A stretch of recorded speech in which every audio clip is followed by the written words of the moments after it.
2,85,00,000 रुपए cash, 60 kilo चांदी की ईंट, 50 लाख रुपए की सोने हीरे की ज्वेलरी। यह सब मिला है एक पूर्व कांस्टेबल के घर दफ्तर पर छापेमारी से। मध्य प्रदेश की राजधानी भोपाल में लोकायुक्त ने एक पूर्व आरटीओ कांस्टेबल के यहां छापा मारा। पूर्व कांस्टेबल का नाम है सौरभ शर्मा। छापेमारी सौरभ के घर और दफ्तर दोनों जगह की गई थी, जहां पर लोकायुक्त की टीम को करोड़ों की संपत्ति मिली। इसमें सबसे ज्यादा नजरें खींचने वाला फैक्ट यह है कि सौरभ ने बतौर आरटीओ कांस्टेबल महज 7 साल ही नौकरी की थी। उसके बाद उसने नौकरी से वीआरएस ले लिया, यानी वॉलंटरी रिटायरमेंट स्कीम के तहत स्वेच्छा से रिटायरमेंट। छापा 19 दिसंबर को मारा गया था और गुरुवार शाम 5 बजे तक मिली जानकारी के मुताबिक सौरभ के घर से करीब 15 लाख कैश, सोने चांदी की ज्वेलरी और कई संपत्तियों के दस्तावेज मिले थे। ताजा जानकारी बताती है कि उनके घर और दफ्तर पर लोकायुक्त के छापे में 2,85,00,000 रुपए के कैश समेत 60 किलो चांदी की ईंट और 50 लाख की गोल्ड और डायमंड की ज्वेलरी मिली है। लोकायुक्त को शिकायत मिली थी कि सौरभ शर्मा ने आरटीओ कांस्टेबल रहते हुए आय से अधिक कमाई की और कई संपत्तियां बनाई, जिनकी कीमत आज करोड़ों में है। इसी शिकायत पर लोकायुक्त ने कार्रवाई करते हुए उनके घर और दफ्तर पर छापेमारी की।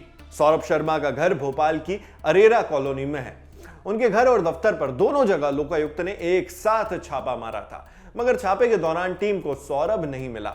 सौरभ की गैर मौजूदगी में ही इस पूरी रेड को अंजाम दिया गया। ज्यादा जानकारी के लिए आपको लिए चलते हैं इंडिया टुडे के भोपाल ब्यूरो एडिटर रवीश पाल सिंह के पास, जिन्होंने मौके से हमें 20 दिसंबर की सुबह इस मामले की डिटेल्स दी। भोपाल के E7 जैसी पॉश कॉलोनी में सौरभ शर्मा का बंगला लोकायुक्त को मिला। आपको बता दें कि सौरभ शर्मा आरटीओ में महज एक कांस्टेबल के पद पर तैनात था, लेकिन वहां पे करीब 7 या 8 साल नौकरी करने के बाद सौरभ शर्मा ने वीआरएस ले लिया था।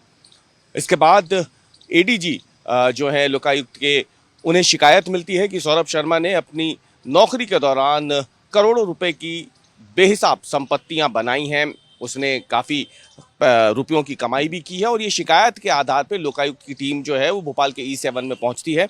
आपको बताएं कि गुरुवार सुबह छापा पड़ता है। ये सामने घर है सौरभ शर्मा का, जहां पे लोकायुक्त ने रेड मारी थी। अगर आप देखें तो फिलहाल ये लोकायुक्त की कार्रवाई जो है वो ख़त्म हो चुकी है। रात तकरीबन 2 बजे तक ये पूरी कार्रवाई लोकायुक्त की चली थी और अब जब ये कार्रवाई पूरी हो गई है तो कई महत्वपूर्ण जानकारी जो है वो सामने आई है। लोकायुक्त के जो डीएसपी हैं, जिन्होंने इस पूरी कार्रवाई को अंजाम दिया था, इस घर में वो मौजूद थे। उनके मुताबिक जो सौरभ शर्मा है, जो कि कांस्टेबल के पद पे तैनात थे आरटीओ में और उसके बाद उन्होंने वीआरएस ले लिया था, उनके घर से करीब 1,15,00,000 रुपए नगद मिले हैं। ये जो आप मकान सामने देख रहे हैं, इस मकान के अंदर से 1,15,00,000 रुपए कैश लोकायुक्त को मिला है। इसके अलावा ये जो छापेमारी थी ये 2 जगहों पे हो रही थी। एक ये वो मकान है भोपाल की E7 अरेरा कॉलोनी में बना हुआ, जहां पे छापा मारा गया था, और दूसरा जो मकान है वो दफ्तर है सौरभ शर्मा के जो एसोसिएट्स हैं, वहां पर भी करीब 1,70,00,000 रुपए की बरामदगी लोकायुक्त को ये नगद जो बताया गया है लोकायुक्त की तरफ से कि करीब 2,85,00,000 रुपए, घर और दफ्तरों से मिलाकर के 2,85,00,000 रुपए लोकायुक्त को नगद मिले हैं। इसके अलावा 50 लाख रुपए की जो है सोने चांदी और जो डायमंड है उसकी ज्वेलरी बरामद की गई है। इसकी कीमत करीब 50 लाख रुपए बताई गई है। सबसे ज़्यादा हैरान करने वाली बात यह है, लोकायुक्त ने जब छापा मारा है तो लोकायुक्त को 2 चीज़ें यहाँ पे सबसे ज़्यादा हैरान करने वाली मिली। पहला, यहाँ पे चांदी की करीब 60 किलो वजनी सिल्लियाँ जो हैं, यानी जो बार होते हैं चांदी के बार, सिल्वर बार्स जो होते हैं, वो यहाँ से बरामद की गई हैं। और 60 किलो चांदी की जो सिल्लियाँ मिली थी उनका वज़न, अब जब 60 किलो तो अंदाज़ा लगाइए वो कितनी भारी सिल्लियाँ थी, और बहुतायत में वो चांदी की सिल्लियाँ जो हैं वो घर से बरामद हुई हैं। इससे भी ज़्यादा हैरान करने वाली बात जो लोकायुक्त को मिली वो ये कि घर में कैश गिनने के लिए, यानी रुपए गिनने के लिए मशीन भी मौजूद थी, और वो छोटी मशीन नहीं, वो एक बड़ी मशीन थी जो एक ही बार में लाखों रुपयों की गिनती कर लेती है।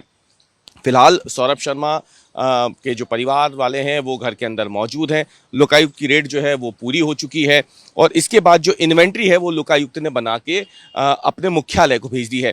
इन्वेंट्री के मुताबिक ये जो नकदी है इसकी जानकारी दी गई है, करीब 2,85,00,000 रुपए की नकदी। इसके अलावा 50 लाख रुपए कीमत के जवाहरात, जिसमें सोने और हीरे के जवाहरात शामिल हैं। इसके अलावा 60 किलो चांदी की जो सिल्लियां हैं वो बरामद की गई हैं। इन्वेंट्री में लोकायुक्त ने बाकायदा इस बात की भी जानकारी दी है कि घर से 4 गाड़ियां बरामद हुई हैं।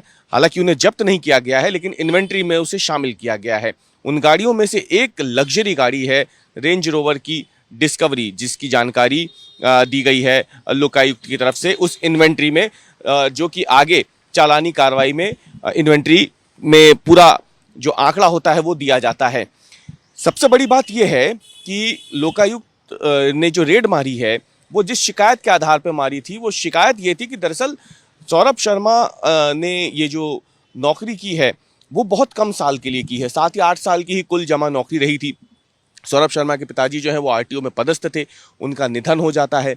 निधन के बाद जो है सौरभ शर्मा अनुकंपा नियुक्ति पर लगते हैं अपने पिता के स्थान पर उनकी मौत के बाद, और फिर महज 7-8 सालों की नौकरी के बाद ही वो वीआरएस लेते हैं। ये बहुत कम समय होता है। वीआरएस लेने के बाद सौरभ शर्मा जो है वो रियल इस्टेट कारोबार से जुड़ जाते हैं और फिर उसके बाद अब ये एक बड़ा खुलासा लोकायुक्त की इस रेड के बाद हुआ है। लोकायुक्त को संदेह है कि सौरभ शर्मा कहीं ना कहीं हवाला नेटवर्क से भी जुड़े हो सकते हैं और इसीलिए देश के अलग अलग शहरों में और साथ ही में विदेशों में भी सौरभ शर्मा के लिंक खंगाले जा रहे हैं लोकायुक्त की तरफ से, क्योंकि लोकायुक्त को शक है कि सौरभ शर्मा जो है वो किसी हवाला नेटवर्क का भी एक हिस्सा हो सकते हैं। मैं आपको वो जगह दिखा देता हूं। दरअसल ये जो पूरा इलाका है ये भोपाल के सबसे पॉश कहे जाने वाले इलाकों में से एक माना जाता है। अरेरा कॉलोनी जो है, आपको बता दें कि अरेरा कॉलोनी के E7 यानी जो मेन रोड है उसी मेन रोड पर सौरभ शर्मा का भी मकान है और इसी मकान पे ये रेड जो है ये गुरुवार सुबह शुरू होती है, जो कि देर रात 2 बजे तक जारी रहती है। और इसी रेड में सौरभ शर्मा के साथ साथ जो उनके सहयोगी हैं, जिस दफ्तर पे छापा मारा गया था वहां से भी बरामदगी हुई है। लोकायुक्त के मुताबिक ये जो कैश था ये अंदर अलमारियों में रखा हुआ था और अलमारियों में से ही ये करीब घर से 1,15,00,000 और दफ्तर से 1,70,00,000 यानी कुल जमा दोनों जगहों से 2,85,00,000 रुपए नगद बरामद किए हैं लोकायुक्त ने। और ये जो पूरा इलाका है, आपको बता दें कि बहुत पॉश माना जाता है, भोपाल के पॉश इलाकों में से एक माना जाता है। E1 से लेकर के E7 तक का जो पूरा इलाका है अरेरा कॉलोनी का, और यहीं पे एक कांस्टेबल के पद पे रहते हुए सौरभ शर्मा का मकान यहाँ पे बना था और बड़ा मकान है, जिसमें अगर आप देखें तो 4 गाड़ियाँ क्योंकि अंदर खड़ी हो सकती हैं, इतना बड़ा मकान है। और अंदर से जिस तरीके से सामान पूरा मिला है, जो जवाहरात हीरे मिले हैं, नकदी मिली है, पैसे गिनने की मशीन मिली है, वो ये बताते हैं कि एक बहुत बड़े नेटवर्क का कहीं ना कहीं हिस्सा जो है, कहीं सौरभ शर्मा तो नहीं थे। इसकी पूरी खोजबीन जो है फिलहाल वो लोकायुक्त की तरफ से की जा रही। जो तस्वीरें आप देख रहे हैं घर के अंदर की, कल यहाँ पे लोकायुक्त की पुलिस भी तैनात थी, टीम तैनात थी, तो अंदर बहुत ज़्यादा जाने की इजाज़त किसी को भी नहीं थी। जो लोकायुक्त की टीम अंदर थी उसकी आंखें तब फटी रह गई जब चांदी की सिल्लियाँ अंदर से बरामद की गई, क्योंकि लोकायुक्त की टीम लगातार छापेमारी करती है।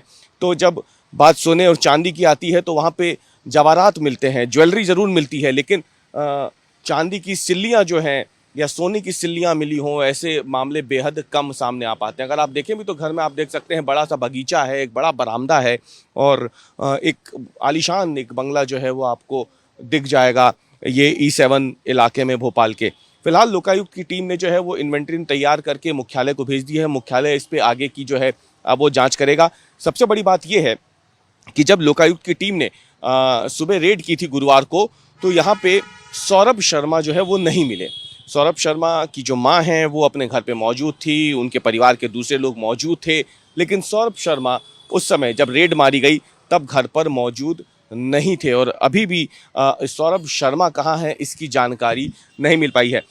सबसे बड़ी बात यह है कि सिर्फ नकदी और ज्वेलरी ही नहीं मिली है, सिर्फ चांदी ही नहीं मिली है, लग्जरी गाड़ियाँ नहीं मिली है, बल्कि लोकायुक्त को दोनों जगहों पर, घर पर और जो दफ्तर है वहाँ पर, इन दोनों जगहों पर इस छापेमार कार्रवाई के दौरान करीब करोड़ों रुपए की कीमत की जो संपत्तियाँ हैं उनके कागजात भी मिले हैं। माना जा रहा है क्योंकि रियल एस्टेट कारोबार से जुड़े हुए थे सौरभ शर्मा, क्योंकि वीआरएस लेने के बाद वो एक बिल्डर बन गए थे, रियल एस्टेट कारोबार में उतर चुके थे, तो इनके पास से कई कागजात मिले हैं जिनमें करोड़ों रुपए की संपत्तियों के प्लॉट और जो फ्लैट मकान ये सब शामिल हैं।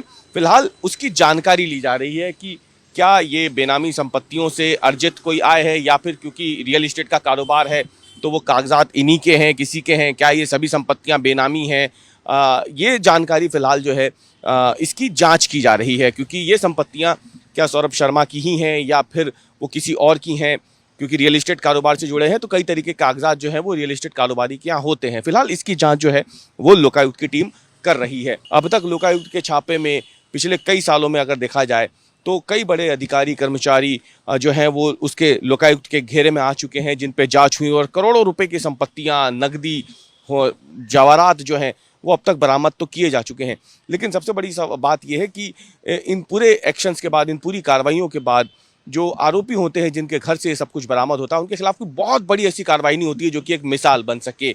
और इसीलिए माना जाता है कि मध्य प्रदेश में लोकायुक्त भले ही इस तरीके की बड़ी कार्रवाइयाँ लगातार करता रहा हो, लेकिन इस कार्रवाई के बाद जिनके घर से ये तमाम बरामदगियाँ होती हैं उनके साथ ऐसा कुछ बड़े एक्शन नहीं लिए जाते, उन पर कोई ऐसा बहुत बड़ा एक्शन नहीं लिया जाता है जिसकी बाद ये डर जो है कानून का ये इनके मन में आए।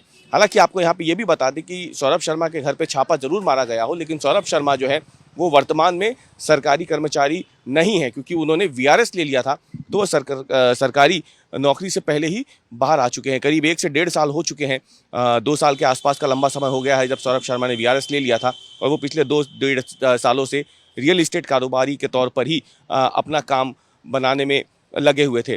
फिलहाल लोकायुक्त की टीम ने जो है वो इस पूरी कार्रवाई को अंजाम दे दिया है। गुरुवार शुक्रवार की दरमियानी रात 2 बजे तक ये पूरी कार्रवाई चली थी रेड की, और उसके बाद अब लोकायुक्त की टीम तमाम ज़रूरी कागजातों को लेकर के, सोने चांदी को, जवाहरात को लेकर के, संपत्तियों के जो दस्तावेज हैं उन्हें लेकर के, और जो कैश बरामद हुआ उन्हें लेकर के जा चुकी है, उन्हें जब्त कर चुकी है। और अब सौरभ शर्मा से अब पूछताछ बाकी है। सौरभ शर्मा जब एक बार आ जाएंगे, लोकायुक्त जो है उनसे पूछताछ करेगा और ये जानने की कोशिश करेगा कि ये जो तमाम चीज़ें जब्त की गई है, जो तमाम चीज़ें मिली हैं घर और दफ्तर में, क्या ये वाकई सौरभ शर्मा की हैं, क्या ये उनके कागजात इनके पास हैं, वो तमाम चीज़ें जो है फिलहाल उनसे मांगी जाएगी। आए दिन ऐसी खबरें देखने को मिलती हैं जब भ्रष्टाचार में करोड़ों के आंकड़े जड़े होते हैं। कभी कोई कनिष्ठ सरकारी कर्मचारी तो कभी कोई बड़ा सरकारी अधिकारी, सभी के नाम बराबर आते हैं। सकारात्मकता से देखें तो इस बात की सराहना हो सकती है कि रेड पड़ी और इन भ्रष्टाचारियों का खेल समाप्त हुआ, मगर सवाल तो फिर भी वही बना रहता है, आगे क्या हुआ? क्या कोई ऐसा एक्शन लिया गया कि फिर से करप्शन करने से पहले लोगों के अंदर डर पैदा हो? इतना बड़ा एक्शन लिए जाने की बात पर यकीन करना मुश्किल है, क्योंकि अभी भी लोगों के मन में कोई खौफ नहीं है और धड़ल्ले से भ्रष्टाचारी सिस्टम का फायदा उठा रहे हैं। सवाल तो यह भी बनता है कि अगर कोई एक सौरभ शर्मा सिर्फ 7 सालों के अंदर इतना बड़ा खजाना एकत्र कर सकता है, तो क्या ऐसा ही करने वाले उसी सिस्टम में और भी लोग हैं? जांच हो रही है तो फिर पूरी जांच हो, ऐसे लोगों को भी ढूंढा जाए, सुनिश्चित किया जाए कि कोई भी भ्रष्टाचारी छूटे नहीं, तभी तो इन रेड्स का अल्टीमेट मकसद पूरा होगा। बाकी आपकी इस खबर पर क्या राय है, हमें कमेंट बॉक्स में लिखकर जरूर बताएं।